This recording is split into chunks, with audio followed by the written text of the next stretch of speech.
நம்ம கழக தலைவர் முதலமைச்சர் தலைமையில் ஆட்சி சிறப்பாக நடைபெற்று வருகிற தேர்தல் வருது. தேர்தல் வந்தோம்னா அதுக்கு தகுந்த மாதிரி பல கூட்டணி சேர்ந்திருக்காங்க. கூட்டணி சேர்ந்தோம்னா தேர்தல் நேரத்தினால கிட்டத்தட்ட மத்தியில் வந்து கிட்டத்தட்ட 12 வருஷத்துக்கு மேலே ஆகுது மோடி அரசு. அதாவது மக்கள் விரோத அரசு, குறிப்பாக தமிழருக்கு விரோத அரசு. பல்வேறு கட்டங்களாக நீங்கள் எடுத்துக்கிட்டால் சரி, நம்ம கழக தலைவரோட ஆட்சி அமைஞ்சு 5 வருஷம் ஆகுது. 7 வருஷம் அதிமுக கூட தான் இருந்தது. அப்போ அவங்களும் கூட்டணி எந்த ஒரு நலத்திட்டமும் வாங்கின கிடையாது. சரி, இப்போ தேர்தல் வரும், நம்ம முதலமைச்சர் அவர்கள் பேசலே சொன்னாங்க, தேர்தல் வருது, நிதி வரும், பேருக்காட்டு வரும்னாங்க. கிட்டத்தட்ட ஒரு 67,000 கோடி எல்லா டிபார்ட்மெண்ட்டும் சேர்த்து போட்டிருப்பாங்க, ரயில்வே எல்லாம். நம்ம கொடுக்குற பணம் மட்டுமே நீங்கள் என்னங்கிறது நம்ம தெரிஞ்சுக்கணும். ஏற்கனவே நான் பல மீட்டிங்கில் சொல்லியிருக்கேன், மத்திய அரசு இது முதல் கூட்டம் கிடையாது, பல கூட்டங்கள் நமக்கு வந்து கண்டன ஆர்ப்பாட்டம் நடத்தியிருக்கோம். குறிப்பாக பார்த்தீங்கன்னா ஜிஎஸ்டி மட்டுமே 1 லட்சம், அதான் 1 லட்சம், நான் எல்லாமே 1 லட்சம் கோடியில் சொல்கிறேன். 1,20,000 கோடி ஒரு வருஷம் பங்கு. இந்த பங்குல பார்த்தீங்கன்னா ஆளுக்கு பாதி அப்படிதான் அவங்க சட்டம் போட்டிருக்காங்க. நீங்கள் பாதினா தவறாக நினச்சிக்கிறவங்க. இதில் வந்து 55 லட்சம் நம்ம ரூபா, அவங்களுக்கு தமிழ்நாட்டிலேருந்து போன வரியில் அவங்க ஒரு 55 லட்சம் கோடி எடுத்துடுறாங்க. அதுக்கப்புறம் பார்த்தீங்கன்னா நம்மளோட ரயில்வே, சதன் ரயில்வேனா கேரளா, தமிழ்நாடு, ஆந்திரா எல்லாம் சேர்ந்தா இருக்குது. தமிழ்நாட்டோட பங்கு மட்டும் அதில் ஒரு 5,000 கோடி இருக்குது. அதுக்கப்புறம் நம்ம ஆர்பர், தூத்துக்குடியில் 2 தான் இருக்குது தமிழ்நாட்டில். ஒன்று தூத்துக்குடி, வந்து இங்கே 600 கோடி சொல்கிறாங்க. மெட்ராஸையும் சேர்த்தா லாபம் மட்டும் அதில் ஒரு 1000 கோடி இருக்குது. தமிழ்நாட்டுக்குள்ளே நம்ம தினசரி வெளியே போனாலே வண்டி ஓட்டுறவங்களுக்கு ஒரு மிக மிக கஷ்டம். டோல்கேட்டு, அதாவது கந்துவட்டி மாதிரி. அந்த காலத்தில் வெள்ளைக்காரனை விரட்டி அடித்தோம். இப்போ வந்து மத்திய அரசு வசூல் பண்ணுது. அது கிட்டத்தட்ட 5,000 கோடி போகுது. இன்கம் டேக்ஸ், அதாவது தொழில் பண்ணுறவங்க கட்டக்கூடிய வரி, நிறுவனத்தை பொறுத்து 30% இருக்கும், 10% இருக்கும். இது ஒரு 22,377 கோடி. இதெல்லாம் நீங்கள் கூட்டி பார்த்தீங்கன்னா எவ்வளோ வரும்? நீங்கள் ஒரு 80-90 லட்சம் கோடி நம்ம ரூபாயே இருக்குது. ஆனால் வந்திருக்கு 67. இதே பீகாருக்கு போன வருஷம் எலெக்ஷன் வந்தது. இப்போ பார்த்தீங்கன்னா 60,000 கோடி 70,000 கோடி நினைச்சாலும் கொடுப்பாங்க. அதான் ஓர் வஞ்சை காட்டுறது. இதுக்கு நம்ம என்ன செய்யணும் அப்படின்னா, பல்வேறு கட்டங்களாக, அதாவது மத்திய அரசு கையில் இருக்குங்கிறதுல பார்லமெண்ட் நடத்த முடியாது. வெளிநாட்டில் நான் வந்து பாகிஸ்தான் அடிப்பேன் பாரு, ரைட். அமெரிக்காவில் வந்து இதே ஒரு 6 மாதம் முன்னாடி பேப்பர் எல்லாம், நாளிதழ், நெட்டில் எல்லாம் எடுத்து பார்த்தீங்கன்னா தெரியும். நான் வந்து விவசாயியை காப்பாற்றுறதுக்காண்டி இந்த முடிவு எடுத்திருக்கேன், நான் இதை ஒத்துக்கிட மாட்டேன். ஒரே நாள் நைட்டு, அதாவது இந்திய அரசு என்ன முடிவு எடுக்கோ அதை நம்ம கண்டிப்பாக பார்லிமெண்ட்டில் தெரிவிக்க வேண்டும். அந்த டேட்டு இருக்குது, டேட்டு இல்லாட்டாலும் பரவாயில்ல, ஒன்றுமே தெரிவிக்கல. அமெரிக்காவில் எத்தனை வருஷம் ஒப்பந்தம் போட்டாச்சு, அந்த பொருள் இங்கே வரும், அவர் வந்து வரியை குறைச்சிட்டாரு, இங்கே உள்ள இம்போர்ட் எல்லாம் ஆகும் அப்படின்னு சொல்லி தவறான கருத்துக்கள், தன்னிச்சையான முடிவு. அதை நம்ம நாட்டை கொண்டு அடமானம் வைக்கிறது, வல்லரசாக்க போகிறோம், பல்வேறு மோசமான கருத்துக்களை எடுத்துக்கொண்டு இருக்கு. இதுக்கெல்லாம் நம்ம என்ன செய்யணும் அப்படின்னு கேட்டால், நேரடியாக அவரை பிடிச்சி நீங்கள் சட்டையை பிடிச்சி இறக்க முடியாது. ஜனநாயக நாடு, ஓட்டு போட்டால் தான் இறக்க முடியும். தமிழ்நாடு ஏற்கனவே நம்ம 40 2 ஆட்டை நிரூபித்து அனுப்பிட்டோம். வருகிற சட்டமன்றத்தில் நம்மளுக்கு திருப்பி ஒரு வாய்ப்பு. ஏற்கனவே கூட்டணி சேர்த்து வந்துட்டு இருக்காங்க, ஊராக பேசிட்டு இருக்காங்க. நம்ம சைடு வரல. தமிழ்நாட்டில் வந்து அமித்ஷா அவர்கள் வந்தாச்சு, மோடி அவர்கள் மீட்டிங் எல்லாம் வர இருக்கு. இதுக்கு வந்து பார்த்தீங்கன்னா ஏற்கனவே அடிமைத்தனமாக இருந்த அதிமுக ஆட்சி கடந்த 10 ஆண்டுகளாக, முன்னாடி 10 ஆண்டுகளாக அதிமுக ஆட்சியில் ஜெயலலிதா, பன்னீர்செல்வம், எடப்பாடி எல்லாம் ஆரம்பிச்சு தமிழ்நாடு சீறு கெட்டு போச்சு. அதனை தொடர்ந்து திருப்பியும் அடிமை கையில் ஒப்படைச்சு இதுக்கு பிஜேபி தான் தலைமை, அதிமுக சார்பாக வராங்க. இவங்களுக்கு நம்ம என்ன பாடம் போகட்டும்? தமிழ்நாடு எந்த திட்டமும் தரல. இதே கண்டிஷன் இந்த வருஷம் இல்லை, கடந்த 5 ஆண்டு காலம் அப்படிதான் அதிமுக ஆட்சி தமிழ்நாட்டில் ஆட்சி நடக்குது. இதே கண்டிஷன் தான், கிட்டத்தட்ட 12 ஆண்டு காலம். இதில் வந்து நம்ம தமிழகத்தில் ஆட்சி செஞ்சிருக்கும் தமிழக முதலமைச்சர் அவர்கள் பல்வேறு இடைஞ்சலுக்கும் மத்தியில் ஒரு கல்வி வந்து ஏழை எளியர்கள் படிக்கிற பள்ளி, நம்ம அரசாங்க பள்ளிங்கிறது, அது 1 to 5 இருக்கட்டும், 12 வரைக்கும் இருக்குது. நம்ம அரசாங்கம் சிறப்பாக நடத்திக்கிட்டு இருக்கு, தனியாருக்கு ஈக்குவலாக.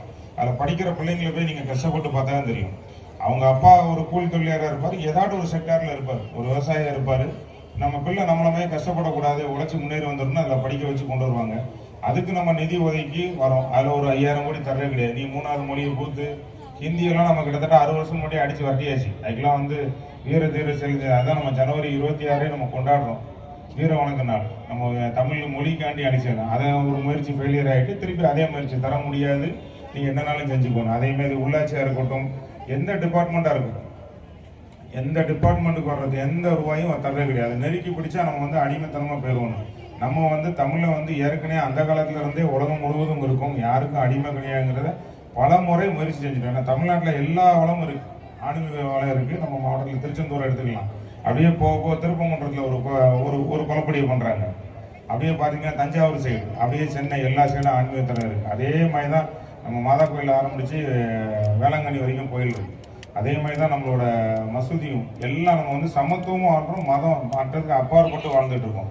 இதில் எந்த ஒரு பிரிவினையும் வர முடியாது. இதில் பல்வேறு கட்டங்களாக முயற்சி செஞ்சு நம்ம தமிழ்நாட்டில் எந்த வகையாடு குழப்படி பண்ணி ஆட்சி செய்யணும் தான் இந்த கூட்டணி. இப்போ நான் வந்து இந்த பேரெல்லாம் ஏன் வாசன்னு உங்களுக்கு தெரியும். நம்ம 18 கட்சி இருக்குது, நம்மளோட ஆதரவு கட்சி நிறைய இருக்குது. நாங்கள் வந்திருக்கவங்க பேரை சொல்கிறேன், ஆதரவு கட்சி நிறைய இருக்குது. ஏன்னா தமிழர்களை பாதுகாக்க இன்று வந்து தமிழகத்துக்கும் தமிழ் மொழிக்கும் பாதுகாத்து பல்வேறு வழிகளை உழைத்து கொண்டு இருக்கும் நம்ம கழக தலைவர்களை ஆதரித்து தான் நம்ம வந்து ஆதரிக்க வேண்டும். ஏன்னா அந்த வாக்கு வங்கி இப்போ உங்களுக்கு தெரிஞ்சு போயிட்டு அரசியல் என்ன அதில் நம்ம சொல்லி தான் ஆகணும்.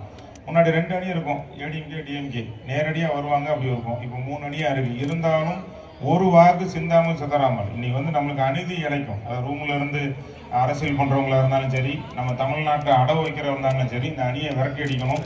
பல்வேறு கட்டங்கள் ரொம்ப நாள்லாம் இல்லை தேர்தல். மார்ச் வாரம் அறிவிப்பு வந்துடும், ஏப்ரல் 10ஆம் தேதிக்குள்ள தேர்தல் வந்துடும். அதுக்கு நம்ம என்ன செய்யணும் அப்படிங்கிறத நம்ம கூட்டணி கட்சி ஒரு ஓட்டு கூட வந்திருக்க தாய்மார்கள் எல்லாரும் உங்களுக்கு நல்லாவே தெரியும்.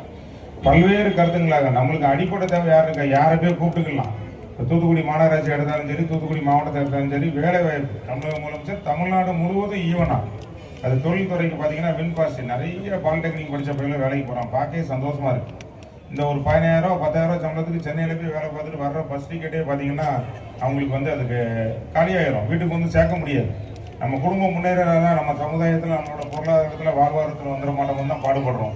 அதுதான் கல்வி நம்மகிட்ட அசைக்க முடியாத சொத்து, அந்த அடிப்படையில் கிடைக்க வச்சாச்சு. இப்போ பிறந்த குழந்தைகளிலிருந்து 70 வயசு முதியோர் வரைக்கும் இந்த திட்டத்தில் பயன்பட்டு இருக்காங்க. அது ரேஷன் கடைக்கு போனாலும் சரி, நம்ம அங்கன்வாடி மூலியமாக இருந்தாலும் சரி, உடல் உள்ள எல்லா திட்டம் உங்களுக்கு என்ன வேணும், சுகாதாரமாக லைட்டு, ரோடு, சாலை, கான் வசதி, மக்களுக்கு பாதுகாப்பாக இருக்காங்க. இதே வடக்க போய் பாருங்க, தமிழ்நாட்டை தாண்டி தாட்டிங்கன்னா ஆந்திராலாம் நீங்கள் வாழ முடியாது. ஒரு பகுதியிலாம் 6 மணிக்கு மேலே போக முடியாது. அப்படி கட்டங்கள்லாம் இருக்குது. நக்சலைட் தொந்தரவு இருக்குது. இதுமாதிரி எந்த தொந்தரவும் இல்லாமல் சுகாதாரமாக ஜாதி மதத்துக்கு அப்பாற்பட்டு உங்கள் உரிமை நீங்கள் என்ன நினைக்கிறீங்களோ செய்யலாம்னு இருக்கு இந்த ஆட்சி தொடர. மற்றும் பல்வேறு கருத்துக்களை இந்த ஆட்சி திருப்பி வந்து ஏன் வரக்கூடாது, இப்போ உடனே மத்திய அரசு தேர்தல் வரல, இவங்க சேர்ந்திருக்க கூட்டணிக்கு நம்ம தமிழக அரசு எப்படி தமிழ்நாட்டுக்கு 0 போட்ட மாதிரி ஒரு சீட்டு வாங்கக்கூடாது. 234ல் ஒரு சீட்டு வாங்காமல் 0 போட்டு அணி போட்டு தமிழன்னா யாருன்னு தெரியணும். ஏற்கனவே நம்ம உங்களுக்கு ஒரு சின்ன உதாரணம் சொல்லியிருக்கேன். தூத்துக்குடியை தாண்டுவோம், மதுரைக்கு போயிட்டால் நாங்கள் வந்து தூத்துக்குடிக்கு இறங்குவோம், தூத்துக்குடி மாவட்டம்வோம். மதுரையும் தாண்டி போயிட்டோம் அப்படின்னா, திருச்சியெல்லாம் தாண்டியாச்சுன்னா நாங்கள்லாம் தென் மாவட்டக்காரன்போம். மெட்ராஸ் போயிட்டோம் அப்படின்னாலும் நாங்கள் தென் மாவட்டக்காரன்னு சொல்லுவோம். மெட்ராஸை தாண்டி ஆந்திரா போயிட்டுங்கிற நாங்கள்லாம் தமிழ்நாடுமோ. நல்லா கேட்டுக்கோங்க, அதை நம்ம நிரூபிக்கணும். தமிழ் வாழ்க. நம்ம கழகத்தில் பொறுத்த களத்தை வலுப்படுத்த அனைவரும் பாடுபடுவோம். நன்றி.